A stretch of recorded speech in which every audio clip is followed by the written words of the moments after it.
بہت ہی بارہا سنتے ہیں اور زیادہ تر عرصوں کے موقع پر سنائی جاتی ہے کہ اللہ کے پیارے رسول نے ارشاد فرمایا کہ اللہ تبارک تعالیٰ کا جب بندہ نوافل کے ذریعے سے اللہ کا قرب حاصل کر لیتا ہے، یہ بارہا سنتے ہیں نوافل، قابل غور علماء کی توجہ چاہیے کہ جب بندہ نوافل کے ذریعے سے اللہ کا قرب حاصل کر لیتا ہے تو اللہ تبارک تعالیٰ اس کی آنکھ بن جایا کرتا ہے، اس کی زبان بن جایا کرتا ہے، اس کے پیر بن جایا کرتا ہے، اس کی آنکھیں بن جایا کرتا ہے۔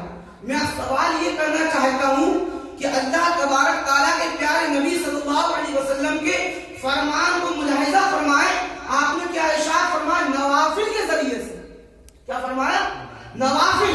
اب ذرا غور کرنے والی بات یہ ہے کہ جو بندہ نوافل پڑھے گا تو کیا وہ فرض کو چھوڑے گا؟ قابل غور بات ہے، جو بندہ نوافل پڑھے گا تو وہ فرض کو کبھی ترک نہیں کر سکتا۔ تو پتہ یہ چلا کہ اللہ تبارک تعالیٰ جو اللہ کی فرما برداری کرتا ہے، جو اللہ کے قانون کو بجا لاتا ہے، اللہ اسی کو ولی بناتا ہے، نہ کہ جس کو دنیا والے ولی بناتے اس کو ولی نہیں بناتا ہے۔ جو اللہ کے حکم کی تعمیر کرتا ہے، سمجھ رہے، جو نوافل کی پابندی کرتا ہے، اللہ اس کو اپنا ولی بناتا ہے۔ اور نوافل لفظ کیوں آیا؟ کیونکہ فرائض کا وقت متعین ہے، فرائض کا وقت متعین ایک حد ہے کہ اگر آپ ظہر کی نماز میں 4 فرض سے زیادہ نہیں پڑھ سکتے، اگر زیادہ نہیں پڑھ سکتے، کیونکہ اللہ کے رسول نے اس میں حد لگا دی۔ آپ رمضان کے علاوہ روزے رکھیں گے، نفلی روزے کا ثواب ملے گا، کیونکہ رمضان میں فرض ہے روزہ، نہ کہ آپ شعبان سے رکھ سکتے ہیں نہ شوال میں رکھ سکتے ہیں۔ اگر آپ رکھتے ہیں تو آپ کو نفل کا ثواب ملے گا، فرض کا ثواب نہیں مل سکتا، سمجھ رہے ہیں؟ تو اللہ کے پیارے پیغمبر جناب محمد رسول اللہ صلی اللہ علیہ وسلم نے ارشاد فرما دیا، ولادت جن کے قدموں کو چوم کر عروجت پر پہنچتی ہے کہ جو اپنے ہاتھوں میں 10 انگوٹھیوں کو پہن لے وہ اللہ کا ولی نہیں ہوتا ہے، جو نمازوں کو ترک کر کے لوگوں کے سامنے گفتگو کرے وہ اللہ کا ولی نہیں ہو سکتا ہے، جو نماز کے وقت میں اپنی مریدوں سے پیٹ دبائے وہ اللہ کا ولی نہیں ہو سکتا ہے، بلکہ اللہ کا ولی وہ ہوتا ہے جو اللہ تبارک تعالیٰ جس کو اپنی قرب حاصل کر دے وہ مسجدوں کو آباد فرما دیا کرتا ہے۔ اللہ کا ولی وہ ہوتا ہے جو مسجدوں کو آباد کر دیتا ہے، دنگل میں منگل بنا دیا کرتا ہے، وہ اللہ کا ولی کہلایا جاتا ہے۔ یہی شان غوث اعظم رضی اللہ تعالیٰ عنہ کی، یہ شان مبارکہ ہے۔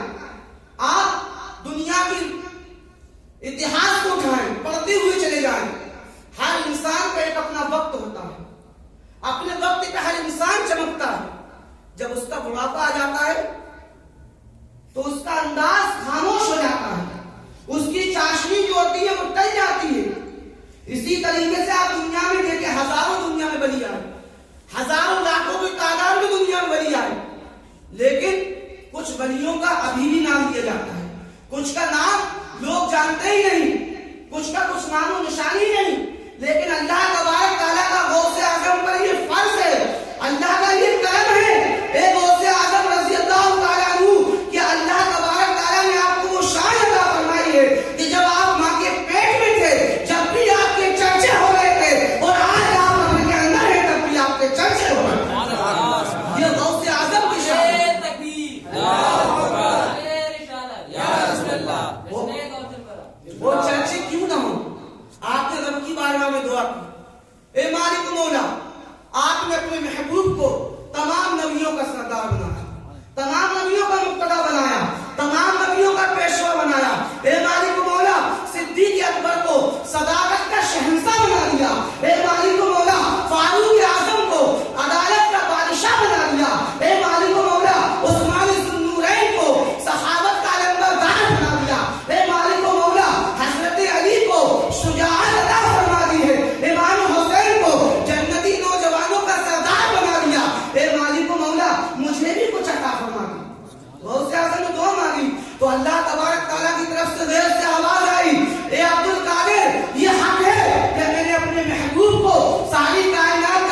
ولایت تا قیامت تک ملے گی میرے غوث اعظم کے قدموں کی دھول ہے.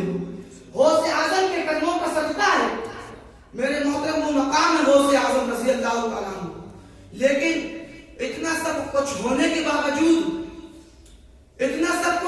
باوجود بھی غوث اعظم مادہ ذات ولی تھے. سب جانتے اس چیز کو. لیکن اس کے بعد بھی آپ کی ماں فاطمہ ام الخیر نے یہ نہیں کہا بیٹا تو اتنا بڑا ولی ہے, مادہ ذات ولی ہے. کہا بیٹا علم حاصل کر. علم کی رغبت دی. اور کتنے بڑے ولی تھے غوث اعظم. میں ایک بات کو بتاتا ہوا چلوں کہ پہلے بھی جو ولی ہوا کرتے تھے نا, وہ بچوں کو بھی سلام کیا کرتے تھے. سمجھ رہے ہیں؟ بچوں کا آج مسلمان سوچتا ہے امام صاحب مجھ سے سلام کریں. متولی صاحب سلام نہیں کیا, اس کے بستر بنوا دو, مجھ سے سلام نہیں کیا. آج کل یہ حال ہے. ہر بڑا یہ چاہتا ہے کہ میری عزت چھوٹے کریں. کبھی یہ نہیں سوچتا کہ میں چھوٹوں کو سلام کروں گا, کل چھوٹوں کو یہ سبق مل جائے گا, یہ ہمارے بڑے ہم کو سلام کرتے ہیں. سمجھے؟ میرے نبی صلی اللہ علیہ وسلم بچوں کو سلام کیا کرتے تھے, پاگلوں کو سلام کیا کرتے تھے. کیونکہ جو ولی ہوتا ہے وہ نبی کے معجزے کے پرتو ولی کی کرامت ہوا کرتی ہے. تو میرے غوث اعظم کی دور میں بہت سے ایسے ولی گزرے ہوئے ہیں. تو وہ ولی تھے, وہ بچوں کو سلام کرتے ہوئے نکلے. تو سارے بچوں نے سلام کا جواب دیا, وعلیکم السلام. غوث اعظم کی شان ملاحظہ فرمائے, وعلیکم السلام. لیکن غوث اعظم رضی اللہ تعالیٰ عنہ نے 2 مرتبہ جواب دیا. کہا وعلیکم السلام, وعلیکم السلام. ولی ہو گئے. کہا اے بیٹے ادھر آ. کہا ہاں بابا جان. کہا سارے بچوں نے 1 مرتبہ مجھے سلام کا جواب دیا, تم نے 2 مرتبہ جواب کیوں دیا؟ کہا آپ کو اپنا جواب مل گیا, اب آپ جائیے. کہا نہیں, میں جواب کو لے کر کے جاؤں گا. جب زیادہ اصرار ہوا تو غوث اعظم نے ان ولی کا ہاتھ پکڑا. اس وقت آپ کی عمر زیادہ نہیں تھی, زیادہ سے زیادہ 3 یا 4 سال برس. 3 یا 4 سال کی عمر کی بات بتا رہا ہوں میں. غوث اعظم کیا تھے؟ جب زیادہ اصرار کیا تو آپ نے ان کا ہاتھ پکڑا اور اونچے ٹیلے پہ لے کے چلے گئے. جب پہنچے کہا اے بابا وہ سامنے بستی نظر آ رہی ہے؟ کہا ہاں. وہ بستی میں یہ جوہر نظر آ رہا ہے؟ کہا ہاں. کہا یاد کر بابا, تو نے آج سے 4 سال پہلے تقریباً اس گھر میں سلام کیا تھا, کیا تجھے جواب ملا تھا؟ تو نے کیا سوچ کر سلام کیا تھا؟ بابا نے کہا ہاں مجھے یاد ہے. اے بیٹا میں نے سلام کیا, لیکن تمہاری عمر کتنی ہے؟ ذرا اپنی عمر تو بتائیں.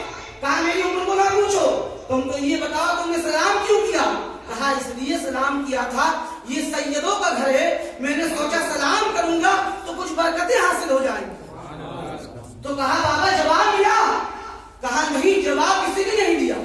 تو کیا سوچا تھا آپ نے اپنے من میں؟ کہا میں نے یہ سوچا کہ سیدوں کا گھر ہے, میں نے سلام کیا, کچھ دعائیں مل جائیں, لیکن کچھ دعائیں نہ مل سکی. کہا بابا بس بات اتنی ہے کہ اس وقت میں اپنی ماں کے پیٹ میں تھا, اور میں اگر اپنے سلام کا آپ کے جواب دے دیتا تو میری ماں ڈر جاتی, اس لیے میں جواب نہیں دیا.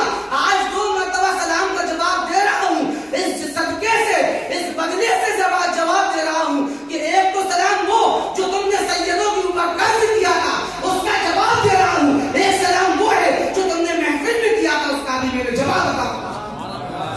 یہ غوث اعظم 4 سال کی عمر میں. پڑھنے کی ضرورت کیا ہے؟ آج ہمارے یہاں مدارسوں کا حال یہ, اگر کسی کا حفظ شروع ہو گیا تو وہ برکاتی ٹوپی لگائے ہوئے نظر آتا ہے. اس کو وضو غسل کے فرائض ہی نہیں معلوم ہوتے, برکاتی نشان کیا علماء جانتے, یہ بتائیں گے. تو میرے کو ہمارا اندر جو انا ہے, جب تک یہ انا کو ہم کچلیں گے نہیں, جب تک ہم کامیاب نہیں ہو سکتے. پھر بھی غوث اعظم کی ماں نے آپ کو تعلیم کی رغبت دلائی, کیونکہ غوث اعظم کی ماں امام حسین کی شہزادی تھی. آج کی ماں کی بیٹیاں نہیں تھی, بلکہ امام حسین کی شہزادی تھی. وہ جانتی تھی کہ میرا بیٹا اگر روٹی کمائے گا تو میں آج روٹی کھاؤں گی, میرا بیٹا کھائے گا کل وہ وراثت بنتی ہوئی نظر آئے گی. لیکن اگر میرا بچہ تعلیم یافتہ ہو جائے گا, علم حاصل کرے گا, تو کل وہ جنت کا ذریعہ اپنے لیے بھی ہو جائے گا, ہمارے لیے بھی جنت کا ذریعہ ہو جائے گا. تو غوث اعظم, ہم نے غوث اعظم کو صرف کرامت پہ محدود رکھا.